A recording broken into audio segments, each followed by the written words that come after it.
Hi, my name is Julia Martinez. I chose the artifact option that focuses on reviewing a resource. And the resource I chose was from the foundational resources. I chose the article by PBIS that focuses on strengthening family participation in addressing behaviors in an IEP.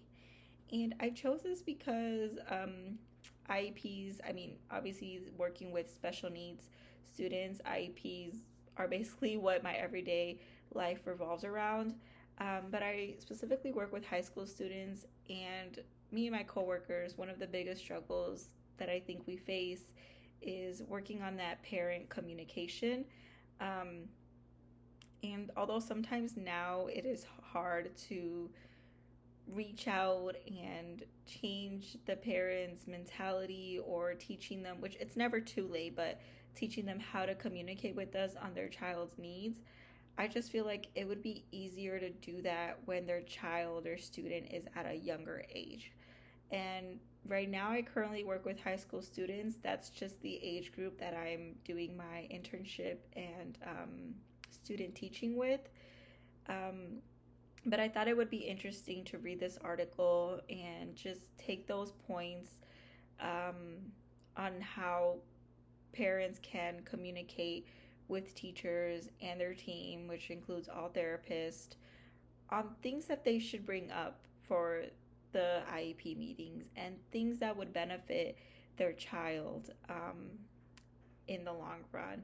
And I think the best time to do this is when their child is younger, almost like teaching, they say teaching a child a language is much easier than teaching an adult a language. And I'm not saying that they can never learn this in their full life the same way adults can learn another language as adults. But I just think that when you have parents of young children, it's easier to teach them then what the child needs now and then obviously work on it as they get older. Um, and this article, I like that it's addressed for parents. So as I'm reading it from the parent's point of view. And it fits in a way as if I were the parent and I was reading this. How would I read this and how it would speak to me? And a lot of the things it says is bringing up the child's anything from like eating behaviors, addressing behaviors we want to change now, whether that's increasing or decreasing a behavior.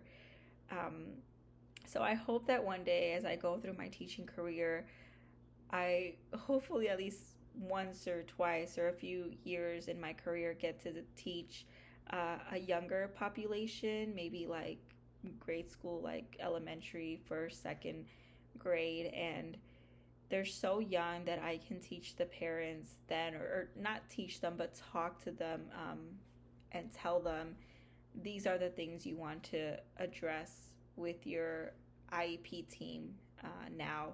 Let's address your students' eating habits now so that by the time they're 14, 15, 16, their OT therapist or their feeding therapist has expanded their food group, their food list, and things that they eat, versus trying to work on that when the child is 15 or 16.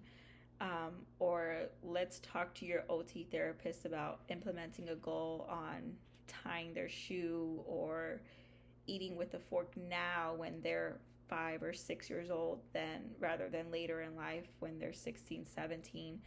And it's a skill that they could have later in life already have worked on versus something that they're, and work on it now when they're 5 or 6 rather than when they're a lot older. Thank you.